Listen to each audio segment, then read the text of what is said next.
नमस्कार, आप सभी दर्शकों का बहुत बहुत स्वागत है आर्या न्यूज पर। मैं हूं आपके साथ सत्यम गौर।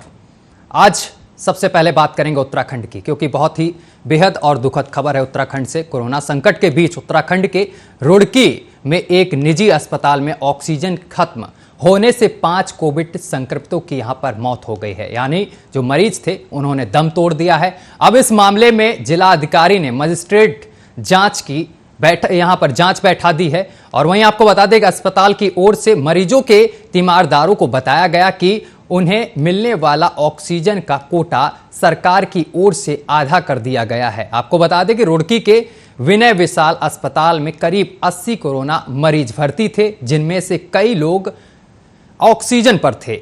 और आपको बता दें कि सोमवार रात करीब 12:30 बजे डॉक्टरों द्वारा मरीजों के तीमारदारों को बताया गया कि अस्पताल में ऑक्सीजन खत्म होने वाली है और वह लोग अपने मरीजों को कहीं और ले जाएं।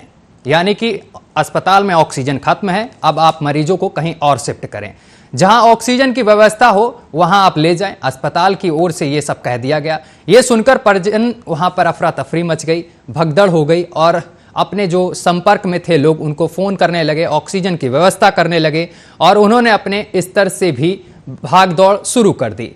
जानकारी के मुताबिक आपको बता दें कि रात करीब 2 बजे ऑक्सीजन खत्म हो गया अस्पताल में, तो कुछ लोगों के प्रयास से छोटे ऑक्सीजन सिलेंडर का इंतजाम अस्पताल प्रबंधन ने किया। मतलब जो छोटे सिलेंडर होते हैं इसका इंतजाम आनन फानन में किया गया और अस्पताल में ये सिलेंडर पहुंचे। लेकिन रात करीब 3 बजे की अगर आपको बात बताए तो यहाँ ऑक्सीजन भी समाप्त हो चुका था। इसके बाद अस्पताल प्रबंधन भी ऑक्सीजन का इंतजाम नहीं कर पाया, जिसकी वजह से यहाँ पर 5 कोरोना संक्रमित जो लोग थे उनकी मौत हो गई। ये ऑक्सीजन की कमी से मौत हुई है। उत्तराखंड की ये खबर है, रुड़की की खबर है, एक निजी अस्पताल की खबर है जहां पर ऑक्सीजन का संकट लगातार बरकरार है, किल्लत है। सरकार बड़े बड़े दावे करती है कि ऑक्सीजन है, डबल इंजन की सरकार है वहां, और कहा जाता है कि ऑक्सीजन है, दवाइयां हैं पर्याप्त मात्रा में। हम उत्तराखंड की ही बात नहीं कर रहे, अगर उत्तर प्रदेश की बात की जाए तो यहां पर भी ऑक्सीजन का संकट बरकरार है। दिल्ली की बात कर लें तो यहां पर पिछले कुछ दिनों में कई अस्पतालों से ऐसी खबर आई है जहां पर ऑक्सीजन की कमी से लोगों ने दम तोड़ा है। जयपुर गोल्डन अस्पताल की बात कर लें तो यहां से भी कुछ दिन पहले खबर आई थी जहां पर ऑक्सीजन की कमी से यहां पर कुछ मरीजों ने दम तोड़ दिया। उत्तर प्रदेश के अगर हम आगरा की बात करें तो यहां पिछले दिनों करीब 8 मरीजों ने ऑक्सीजन की कमी से दम तोड़ा। और उत्तर प्रदेश के जो मुखिया हैं योगी आदित्यनाथ, वो कहते हैं दवाइयां हैं, ऑक्सीजन है, बेड्स की कमी नहीं है, लेकिन फिर भी मरीज यहां दम तोड़ रहे हैं। और आज ये खबर उत्तराखंड से, जहां पर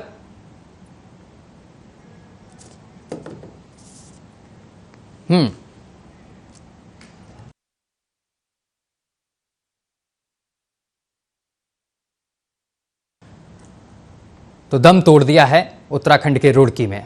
5 मरीजों ने ऑक्सीजन की कमी से दम तोड़ा है। चलिए, इसी पर ज्यादा बातचीत करने के लिए हमारे साथ बीजेपी से नेहा सालनी दुआ जुड़ रही हैं और संजय गुप्ता कांग्रेस से जुड़ गए हैं। दोनों मेहमानों का बहुत बहुत स्वागत है आर्या न्यूज पर। नेहा सालनी जी, सबसे पहले आपके पास आना चाहूंगा। उत्तराखंड की अगर बात करें, डबल इंजन की सरकार है और ऑक्सीजन की कमी से रुड़की का एक निजी अस्पताल में 5 लोगों की मौत हुई है। सत्यम जी, ये बहुत ही वाकई में दुखद घटना है कि जहां ऑक्सीजन की कमी से लोग जब जान देते हैं तो सरकार ने, हर इंसान अपने आप को बड़ा बेबस महसूस करता है और सरकार भी इंसानों से ही बनी हुई होती है। लेकिन सरकार उस पर पूर्ण कोशिश, जैसे आपने अभी दिल्ली का उदाहरण दिया, तो आप देखिए दिल्ली में 750 मेट्रिक ऑक्सीजन जो है वो कल दिल्ली में पहुंचा दी गई, जबकि मुझे नहीं लगता यहाँ पर इतनी जरूरत है। महाराष्ट्र जैसे जहाँ पर सिवियर केसेस, मतलब 60% जो देश की केसेस अभी चल रहे हैं प्रेजेंट में, 60% तो वहां से ही है महाराष्ट्र में। लेकिन वहां भी जो है 400 या 300 मैट्रिक टन ऑक्सीजन का इस्तेमाल हो रहा है। तो मुझे नहीं समझ आती कि दिल्ली के मुख्यमंत्री जी ने एन मौके पे हाथ खड़े करके सिर्फ ये कहा कि हमारे पास ऑक्सीजन नहीं है, कैसे भी करके हमको 750 मैट्रिक टन केंद्र सरकार पूरी करवाए। समय रहते वो भी यहाँ पर प्लांट लगवा सकते थे, लेकिन उन्होंने नहीं लगवाया, ये सब नहीं किया, सिर्फ अपने प्रचार में बिजी रहे।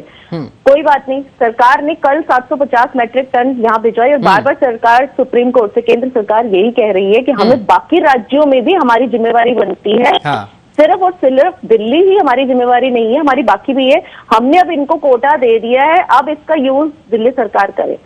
इसी को मद्देनजर रखते हुए कई जगह पर जो ऑक्सीजन की कमी आई है, डीआरडीओ ने जैसे दिल्ली के एम्स में भी अपना ऑक्सीजन प्लांट लगाया है, डीआरडीओ ने ही लेडी हार्डिंग में भी लगाया है, झज्जर में एम्स है, हरियाणा के झज्जर में एम्स है, वहां भी डीआरडीओ ने अपना पीएम केयर फंड से एक बहुत बड़ा प्लांट लगाया है, जहां पर्याप्त मात्रा में 400 से 500 लोगों को ऑक्सीजन की पर्याप्त मात्रा में कोई कमी नहीं आएगी। इतने बड़े बड़े प्लांट लगाए जा रहे हैं और ऐसे ये प्लांट बनने में 7 दिन लगे। डीआरडीओ का काम जो है, सेना का काम जनता जानती है, दुनिया जानती है कि बहुत ही अच्छे एफिशिएंसी से वो करते हैं और कम वक्त में जल्दी काम किया जाता है। तो ऐसे 500 प्लांट जो है पूरे देश भर में हर राज्य में लगाए जा रहे हैं। टोटल 500 प्लांट जो पीएम केयर फंड की तरफ से लगवाए जा रहे हैं। अब यहाँ दिल्ली में कल 2 लग गए हैं, झज्जर में 2 लग गए हैं, झज्जर में 2 लग गए हैं, दिल्ली में लग गए हैं, यूपी और आपके उत्तराखंड की वही मैं बात करने आ रही हूँ कि उत्तराखंड में भी उत्तराखंड की बात होनी चाहिए क्योंकि यहाँ पर 5 लोगों की मौत हुई। लगातार सरकार बड़े बड़े दावे करती है, आपने तो फोड़ दिया ठीकरा केजरीवाल पर कि यहाँ पर जरूरत है, कमी नहीं होगी।